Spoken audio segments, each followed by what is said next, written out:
Morning, folks. How you doing? This is Brian Thomas from Traveling Nomad.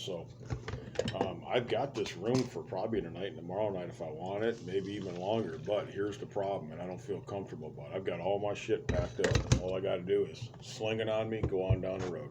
That's all I got to do. And I'll tell you why. I told you.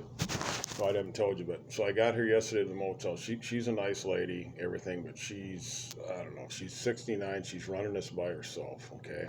And the problem is, she's got this old guy here. He's been here about a year. He wasn't drinking, but now he's drinking. He's drinking like all day long, totally drunk.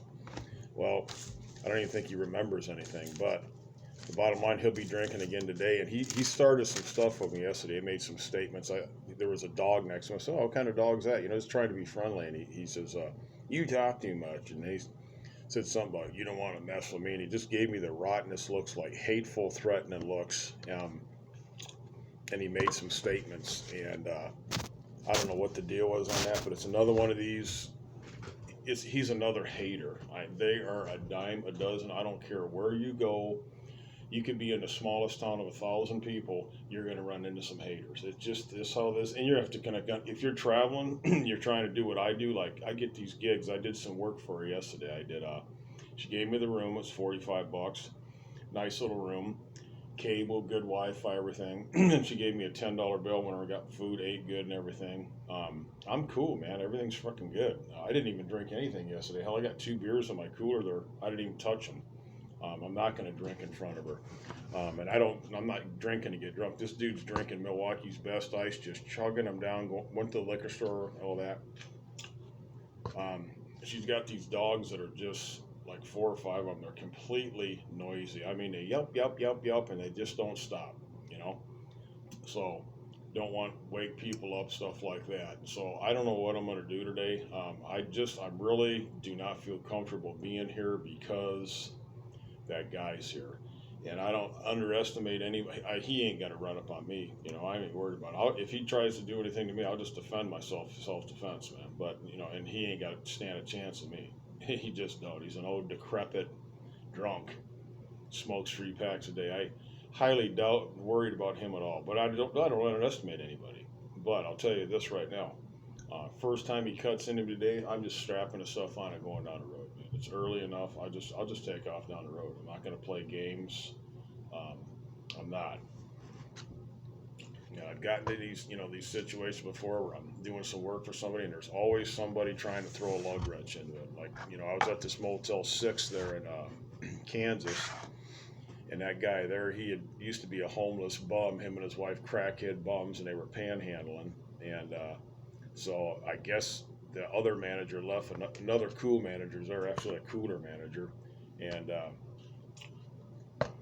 they went through several different maintenance guys. So he's living there now, and he just hated on me because I clean windows there and I get stuff done. When I do stuff, I'm in a place, I make a difference. People like having me around. Well, the other people that were doing work there don't like having you around. They'll hate on you, and they'll concoct, scheme. Man, I've had this happen several times, and I told myself I'm not walking into any more of these situations. I just get a room for a night, clean windows, boogie the heck on, man. I got to do some stuff today for her. I'm not even sure yet. I'm just going to see what's going on because, one, it's, there's some stuff needs to be done. I can handle it. I did some stuff for her yesterday. I fixed some lights for her, that weren't working. They were loose. Made sure they were working, caulked around them, did some little touch-up painting. It was worth 20 or more, but I took $10 and the room for a night, and I got a good night's rest and everything. But like I said, this guy told me a long time ago, and he was kind of like, I thought he was kind of crazy, and he probably was a little bit, but there was some truth to what he said. And what he said, he says, there's these stalkers, okay? And I'm like, what are you talking about, dude? You know something, man? There is another level of existence we live on. We live on a terrestrial thing. Okay, there's a celestial, like a spiritual world. There's things going on beyond our normal physical realm that we exist in. We are spirit beings. We're not just we're a triune being. There is a God up there, whatever you want to call it. Whatever your faith is. We're not getting into anything. Any of that stuff. I'm not talking liberal, but Wonka Tonka, Jehovah, whatever you call it, fine, man. If it works for you, cool. But there is a higher power, and there's that spiritual realm that the higher power governs, and then we have our level here, our terrestrial level. Well, you know, the thing with that is we don't know what's going on, and there are forces of good and there are forces of bad, whether you call it good, evil, whatever. Just bottom line is there's like a battery. You put the two posts on to start your car. There's a negative and a positive. You can't put one just positive there and not put the negative on because it's not going to start, or you can't do the negative without the positive. Bottom line, okay? So I've been noticing lately, been noticing this a lot. Is just a lot of evilness, a lot of deceitful, just an evil force, and it's always around you. It's always hovering, trying to consume you, trying to throw you off your square, whether it be through substances, tobacco, marijuana, drugs, alcohol especially. That's a really evil little liquid right there. If you can keep it down to one or two, you're cool, man. You know, relax, enjoy it. Even the rot gut stuff, you just drink it down, you get a little buzz, you're cool, and you're listening to some music, you're okay. But if you go beyond that, man, you're going to run into some problems, okay? And, you know, I just been noticing, I've been running into these just about every motel.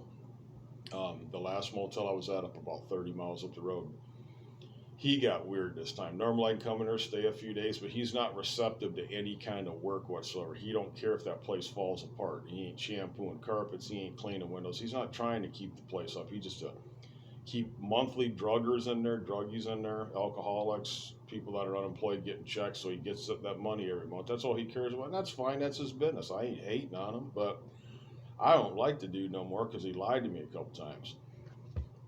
And I had paid for a couple of days. I did some work for him in a shower, fixed the shower up for him, did some stuff, cleaned the whole nasty room up for him. Didn't have to do. He put me in a dye room for 2 days. Well, I was there for 4 days, but I'm like, man, dude. And there was a room open. He ain't even cleaned it. It's like you haven't even cleaned it, and yet that's open. Yet, or unless he just moves somebody in there right away. I don't know. Who knows of that place? But anyway, he lied to me a couple times, and he wouldn't let me stay there another night. He just wanted to get rid of me. You know, so I will not be back at that place again ever. And when I get time, I'm going to write a review up on a guy. You know, I wrote a nice review up, but the guy has changed. So I'm gonna do a public service, and I'm going to write a negative review up on him. Just because he played me like that. So you get that back at you, dude. And I won't be coming through there again. I wouldn't waste my money. If I had the cash, I'd go up and stay for 3 or 4 days at a nice motel that's decent. That's not a flea bag, dirt bag motel. So, I don't know. It's around 7 something now, early, or 7-ish. Not even 7:30. I'm having some coffee. I put a dip in. I got some Pop-Tarts and some soups in my pack. Everything's packed up. My pack is ready to rock and roll and hit the highway. It's ready to hit the highway. I'm ready. So, and I may just do that this morning. Just go out, walk out there. It's about a 1/4 mile walk up the road there, underneath a little bridge up a little bit. I'm sitting right on 59 South. And I can get a frickin' ride. And that's what I need to do. You know, I need to get to this Morris, Montevideo. It's about 79 miles away, and I need to get farther south of that. Either take it to 29 and go south, which I'll probably end up doing, or go to just keep going down 59. I got to get to this Ida Grove there. If I can get to Ida Grove, that's cool. So, fine. If I can do that, cool, man. You know, whatever the case may be. And like I said, I may just bypass that even. I mean, I may just go head to Henry's there and bypass that.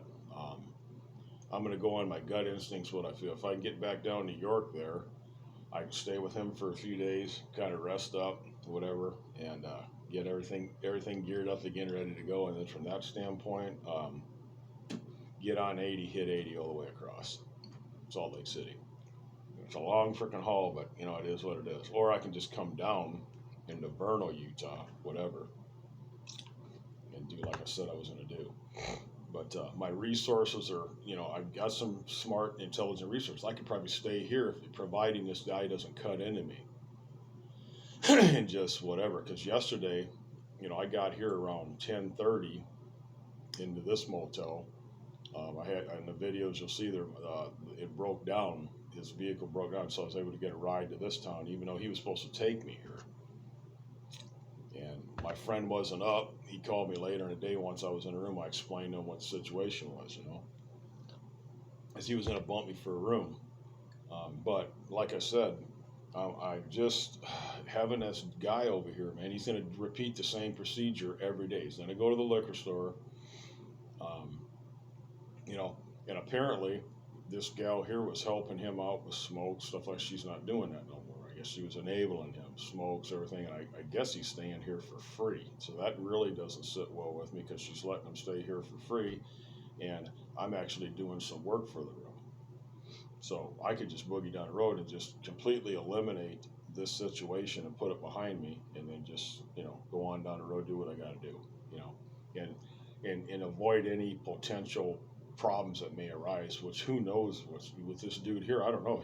I walked over to the Dollar General to get some stuff, and he's all sitting out there drinking, and he's just eyeballing me like he wants us to. He gave me some really dirty looks yesterday, and I just looked at him like, something, dude, I don't fear you at all. You're not a threat to me, and you're not going to run up on me. If you do run up on me, then we'll buck it out, dude.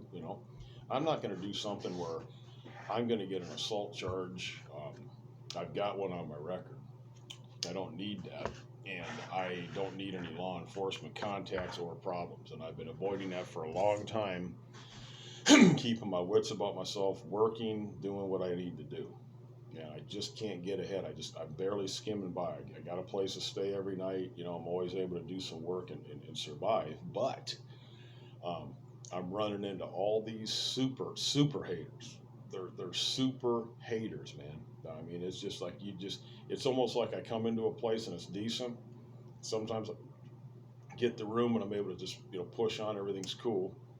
But then there's always every time. It's been happening for a while now. Like I said, I was in this town of Madison for a minute, and I'll get into that in another video. But I mean, it's almost like I come to a motel. It's a little country motel. It's really nice, laid back, clean, nice lady, everything. But then there's a demon sitting out there drinking beer, a frickin' demon, ready to pounce on anybody, foul mouth. He'll start crap with anybody. And I asked her yesterday, has he had any problems with any other people that have came here, guests or anything? Why did he single me out? Why am I singled out every time? Like, is it I look like a cop, military? I don't know. I'm always running into these problem people that want to start stuff with me, and I didn't say anything to this dude. I didn't say a word, nothing. I didn't even react because I figured if I said anything that would escalate it. And I said, no, I'm not going to do that. Just looked at him, glared at him. Like I kind of looked at him like, what's up, dude? I don't really care what you think. I don't care. Whatever, dude. I'm not bothering you. I'm doing some work, and he's watching me do the work. Then he finally left and went into this. He just kind of come out trying to size me up, and I'm like, yeah, size me up, dude. I weigh about 40 pounds more than you. At least that, So. Want some Rice Krispie bars? Sure. Hold on. I made some last night. Anyway.